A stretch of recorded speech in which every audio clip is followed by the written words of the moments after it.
Hello everyone, this is Gautam and welcome back to my channel guys. I am the second year MBBS student at Rama Medical College Kanpur.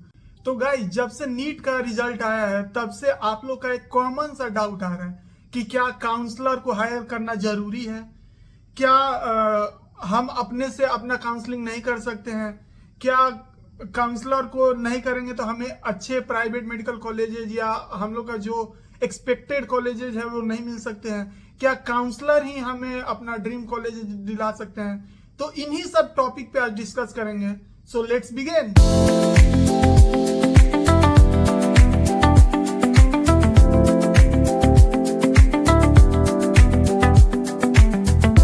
तो चलिए सबसे पहले आपको ये बताते हैं कि काउंसलर्स होते क्या हैं। बेसिकली काउंसलर जो होते हैं एक टीम होते हैं जो कि आपको कॉलेजेस में जाने में मदद करते हैं। यहां तक तो बहुत सही है, आपको मतलब पूरे काउंसलिंग का प्रोसेस फॉलो करते हैं और आपको कॉलेज में ले जाने में मदद करते हैं, यहां तक सही है। लेकिन दिक्कत यहां हो जाती है कि वो एक ह्यूज अमाउंट आपको चार्ज करते हैं। जैसे कि मैं भी जब 2023 में एडमिशन ले रहा था, मेरे नीट में स्कोर जो थे वो गवर्नमेंट लायक नहीं थे, तो I have to go for private medical college. तो उस समय मैंने कुछ काउंसलर से बात किया, कुछ ऑनलाइन काउंसलर थे, कुछ ऑफलाइन काउंसलर थे, उनसे बात किया। क्योंकि उस समय देखो, जैसे नीट का एग्जाम देते हैं, हमें कॉलेज में एडमिशन लेना रहता है, उस समय कुछ इस तरह की स्थिति हो जाती है कि हम बहुत ज्यादा टेंशन में रहते हैं, बहुत ज्यादा वो हरी में रहते हैं, हरी अप में कि कैसे करके होगा, क्योंकि हमको इस फील्ड के बारे में कुछ जानकारी रहता नहीं है और हमें लेना है। और उसी पर हमें हो जाती है किसी काउंसलर से बात, और फिर वो बनाते हैं एक सिनेरियो। सबसे पहले बताएंगे कि देखिए, अगर आप अपने से काउंसलिंग करेंगे, आपको आपके मनचाहे कॉलेज नहीं मिलेगा, आपका कितना भी कम नंबर हो, आप जो कॉलेज बोलिएगा हम दिला देंगे, ऐसे ऐसे बोलते हैं। हमको ही बोले थे, ये मैं अपने एक्सपीरियंस से बता रहा हूँ, क्योंकि मुझे बोले थे तो बोल रहे थे कि आपका अगर कम मार्क्स भी आया है, आपको कोई भी प्राइवेट मेडिकल कॉलेज चाहिए, मैं आपको दिलाऊंगा, आपको कुछ भी नहीं करना है, आप बस बैठे रहिए, आपका सब स्टेप मैं करूंगा। मतलब ऐसे ऐसे बोल बोल के कि पूरा हम ही देख रेख करेंगे, आपको कोई टेंशन लेने की जरूरत नहीं है। लेकिन बदले में हमको 2 लाख रुपया चार्ज चाहिए।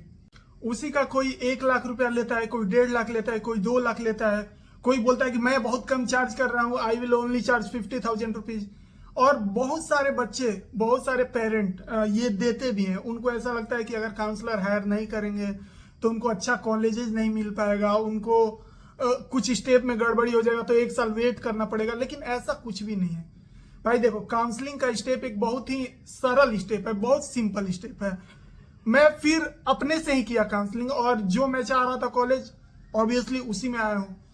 तो देखो, इसमें ये आजकल पूरा ऑनलाइन प्रोसेस है। ऐसा नहीं है कि काउंसलर कुछ चाह के कर लेंगे या घूस दे के किसी कॉलेज में आप जा सकते हो। देखो, ऑनलाइन पोर्टल है, आपका हर चीज ऑनलाइन होता है।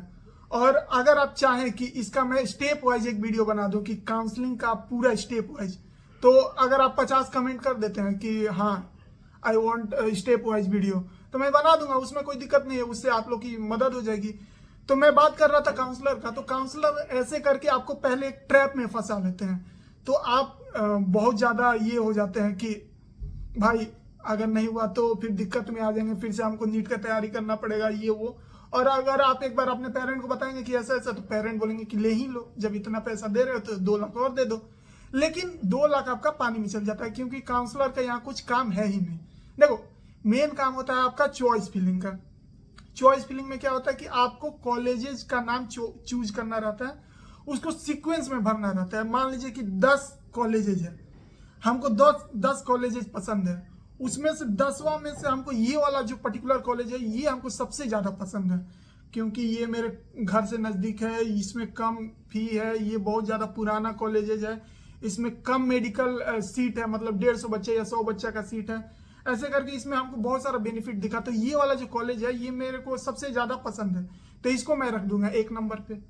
फिर दूसरा वाला में थोड़ा सा कम बेनिफिट है, तो इसको 2 नंबर पे। ऐसे सीक्वेंस में आप लगा दीजिए, आप मार्क्स का टेंशन मत लीजिए, आप सीक्वेंस में लगा दीजिए, और आपका जितना भी नंबर होगा उसके अकॉर्डिंग आपको कॉलेज मिल जाएगा। तो इसमें तो कोई काउंसलर का रूल है नहीं। हाँ, रहा बात आपको कॉलेजेस के बारे में जानकारी कैसे मिलेगा, तो मैंने सारे कॉलेजेस का जानकारी दे रखा है अपने चैनल पे। इवन मैंने हिडन डिटेल भी बता रखा है कि उस कॉलेज में कितने हॉस्टल चार्ज के अलावा इलेक्ट्रिक बिल लगता है कि नहीं लगता है, केटल अलाउ है कि नहीं है, कितने स्टाइपेंड मिलता है, मतलब कॉलेज का A to Z hidden detail भी मैंने सारे प्राइवेट मेडिकल कॉलेजेस का दे रखा है, तो आप उसको भी चेकआउट कर सकते हैं। एंड वहां से डिटेल इकट्ठा करके आप अपने अकॉर्डिंग अपना प्रेफरेंस लिस्ट बना सकते हैं। अदरवाइज मैंने प्रेफरेंस लिस्ट का भी एक वीडियो बनाया, उसको भी आप चेकआउट कर सकते हैं। मैंने बेस्ट प्राइवेट मेडिकल कॉलेजेस का भी लिस्ट बनाया, तो उसको भी आप देख के, आजकल ऑनलाइन हर चीज भाई अवेलेबल है, आपको काउंसलर करने की कोई जरूरत नहीं है। और काउंसलिंग का स्टेप बहुत ही ईजी है। देखो भाई, उसमें नॉर्मल सा क्वेश्चंस रहते हैं। उसमें आपको अगर मान लीजिए अगर आपसे कोई पूछे कि 12th क्लास में आपके कितने मार्क्स आए थे, आप मेरे को व्हाट्सएप पे बता दो, तो आप इसके लिए किसी को हायर करोगे कि भाई ये टाइप करके भेज देना जरा? आप अपने से कर सकते हो भाई। आजकल कौन नहीं गूगल चला रहा है, कौन नहीं ये क्रोम चला रहा है, आप आराम से उस फॉर्म को फिल कर सकते हो। बेसिक सा फॉर्म रहता है, उस पर आपको हेल्पलाइन नंबर भी रहता है। उसके बाद कई सारे यूट्यूबर ऐसे हैं जो कि आपको लाइव भी करके दिखाते हैं कि हाँ देखिए यहाँ से ऐसे करना है, यहाँ से ऐसे करना है। तो इस केस में आपको कोई भी काउंसलर लेने की जरूरत नहीं है। बहुत सारे काउंसलर को मैंने ये भी देखा, देखो मैं जब 2023 में काउंसलिंग करने का अपना सोच रहा था, तो मेरे भी दिमाग में सेल्फ डाउट थे कि हो पाएगा नहीं हो पाएगा, काउंसलर ले ले नहीं ले ले। लेकिन फिर मैंने जब थोड़ी बहुत स्क्रॉल किया यूट्यूब पे, तो मुझे भी ऐसा ही मिला कि कर सकते हो, कोई दिक्कत नहीं है। फिर बहुत सारे काउंसलर ये रहते हैं कि प्लान देते हैं कि अगर आपको थोड़ा सा प्लान चाहिए तो इतना दे दो, अगर आपको किसी कॉलेज का पीडीएफ चाहिए तो आप मुझे 2000 रुपया दे दो, मैं उस कॉलेज का पीडीएफ दे दूंगा। अगर आप किसी कॉलेज के बारे में ये डिटेल चाहते हैं तो मुझे 500 रुपया दे दो, ये डिटेल चाहते तो 1000 दे दो, अगर फुल पैकेज लेना चाहते तो 50,000 दे दो। भाई सुनो, कुछ नहीं होता है, सारा डिटेल मैंने अपने यूट्यूब चैनल पे दे रखा है। अगर इसके अलावा भी अगर आपका कुछ डाउट है तो मैं हर बार बोलता हूं कि do let me know in the comment section. आप बताइए, अगर कमेंट सेक्शन में अगर हम आपका डाउट बता पा रहे हैं तो ठीक है, नहीं तो आप डीएम कर दीजिए। सेम चैनल के नाम से इंस्टाग्राम है, वहां आप डीएम कर दीजिए, मैं वहां रिप्लाई दे दूंगा। अब बात आता है कि मैं कौन हूं, क्या मैं एक काउंसलर हूं? तो भाई मैं एक काउंसलर नहीं हूं, मैं आपका जस्ट एक सीनियर हूं। मुझे बस अपना जब 2023 में मैं जब अपना खुद का काउंसलिंग कर रहा था, तो जो जो प्रॉब्लम आ रहा था उसी से रिलेटेड वीडियो डाल देता हूं, ताकि जो नए बच्चे काउंसलिंग कर रहे हैं उनको कुछ दिक्कत ना है।